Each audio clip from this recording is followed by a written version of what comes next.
Hey, in this video, I'm going to show you how I cook fall-off-the-bone ribs in 3 hours on the Orion Cooker.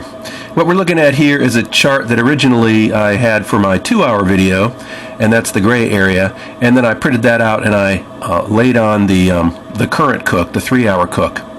And we'll get into a little bit of detail in that chart later, but I just wanted to let you know that I did sort of try to get technical on it. My old video is up there.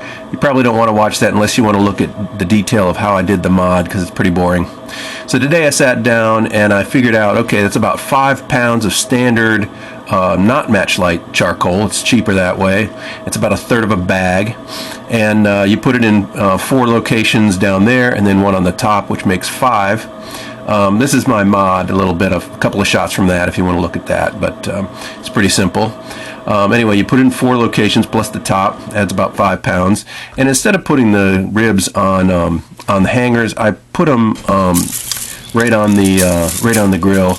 I only had 3 racks, so I put up one rack on each grill, and that way, because they would be tender, I figured they would probably just fall right off the rib hangers into the bottom of the Orion, and I didn't want that to happen, so put them on the grates like that. See, and then I had a meat probe temperature thing that I fished through a bolt hole in the Orion, and I got it stuck in there so that I could keep a track on the temperature of the meat. So there it is, all loaded up and ready to go. Just with the dry rub so far. And so again, not Matchlight, just regular charcoal. I think it's cheaper that way, even if factoring in the cost of the lighter fluid. So about 2:45, we light this sucker up and get her going. And at that point, a few minutes later, I start recording the temperature of the Orion. Okay, in 252, so that's 8 minutes later. I'm looking at 56-degree temperature meat. Not that that's changed much, the refrigerator temperature, and where Orion's up to 175. So that's the kind of thing I did throughout the cook, and then put it on the chart.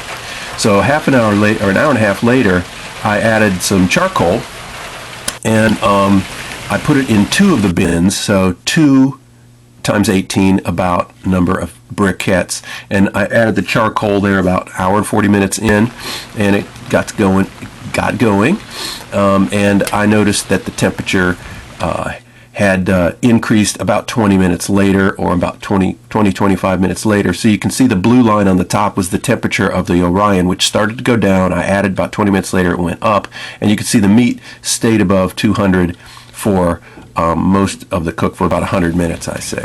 So here we go. We're just cooking along here after adding the charcoal, and it's up to looks like about 220 or something like that. And yeah, like I said, the meat temperature stayed above 200 for about 100 minutes of this cook. And so here's the end. Voila! Accident. Okay, that's sort of going to be heavier. Alright. You got 2 hands. Figured it up. Oh, it's not good.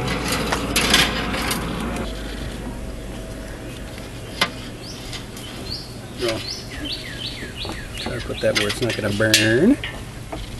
Yeah, so I just took 3 racks and cut them, cut the ends off so that I could get them on the. I was afraid that they would do exactly what this is doing, falling apart. It's good. It's gonna be so good. When it falls apart like that, it means it's good. And after that, I put it on the grill. This is an old shot from the last video, but I put some of it on the grill and put some sauce on it, and just to give it some people that really wanted the sauce. It was pretty good by itself. So anyway, there's a delay of about 20 minutes between last time and this time, and I didn't know if that had to do with the Matchlight or the wind or what, but that's another experiment that I need to do, figure out why the delay in cooking. So anyway, the bottom line is 5 pounds to start with, and 2 more pounds Voila. About halfway through, and then you get fall off the bone ribs on the Orion Cooker. Hope you enjoyed it.